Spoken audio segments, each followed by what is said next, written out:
Hello everyone. Welcome to topic of the day. Today we will discuss Uniform Civil Code. Now Uniform Civil Code was back in news as the Allahabad High Court directed the center to consider the constitution of a committee or commission for implementing Uniform Civil Code. Now let's talk a bit about the issue. Since there is a steep rise in inter-community, inter-caste, interfaith marriages and relationships, therefore the country needs a comprehensive family code which is in conformity with the changing times. After the solemnization of a marriage, people should not be forced to struggle with the issues in relation to marriage and divorce. Now, there are some previous judgments related to this issue, and the very famous one is the Shahabano case, and the next is the Sarla Mudgal case of 1995. So, what is Uniform Civil Code? Now, the Uniform Civil Code means a national code wherein all the sections of the society, irrespective of their religion, shall be treated equally in areas like marriage, divorce, maintenance, inheritance, adoption, and succession of property. Article 44 of the DPSP states that a state shall endeavor to secure for citizens a uniform civil code throughout its territory. The origin of Uniform Civil Code was seen in 1835 in the colonial British government when they stressed the need for uniformity in the codification of laws related to crimes, evidence, and contracts. Now, at that time, Dr. B.R. Ambedkar said in the Constituent Assembly that a uniform civil code is desirable, but for the moment should remain voluntary. Therefore, it was specifically recommended to keep Hindu and Muslim personal laws out of it. Today, Goa has a common family law, thus being the only Indian state to have a uniform civil code. Now, why the Uniform Civil Code is included in DPSP but not in the fundamental rights? So, as we know that fundamental rights are enforceable by the court of law, but DPSPs are not. Therefore, back in the time, the Muslim members opposed it in the Constituent Assembly, and also there was pain of partition on the religious ground. Therefore, it wasn't legally enforced at that time. Now, let us talk about the significance of Uniform Civil Code. The first and most important is that it would provide for uniform principle for marriage, divorce, etc.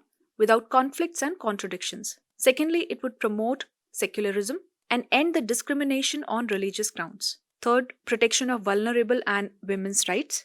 Now, Uniform Civil Code bring all the communities together to ensure women the right to dignified life. It would reduce discord and religious harmony, and also it would end the evil, unjust and irrational customs and traditions. For example, the law against manual scavenging. It might have been a custom in the past, but in a mature democracy like India, this custom cannot be justified.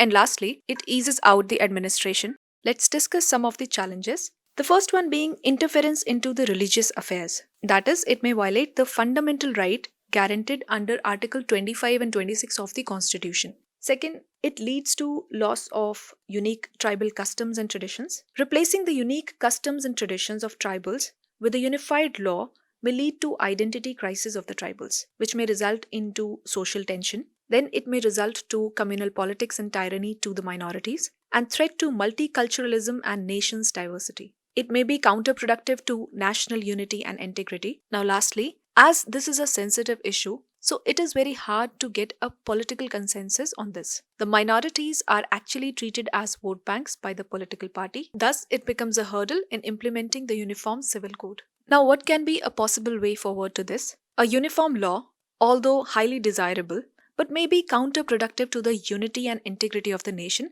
as we have discussed earlier. Hence, only those elements of customs and traditions should be brought into a unified law that causes injustice to the individuals. At the same time, good customs and traditions should be protected to preserve the indigenous culture associated with it. It will help India protect its strength, that is unity in diversity. Now, the Law Commission suggested codification of all the personal laws. By codification of different personal laws, one can arrive at a certain universal principle that prioritize equity rather than the imposition of Uniform Civil Code. Now, let us take up a practice question on the same. With reference to Uniform Civil Code, consider the following statements. First, it is defined in Article 44 of the Indian Constitution.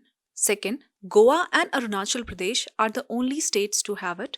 Third, the Law Commission favored its adoption throughout India. You have to choose from the correct option. You can write your answers in the comment section and find the correct answer in the pinned comment. So this was all for today. For more such videos, do stay tuned.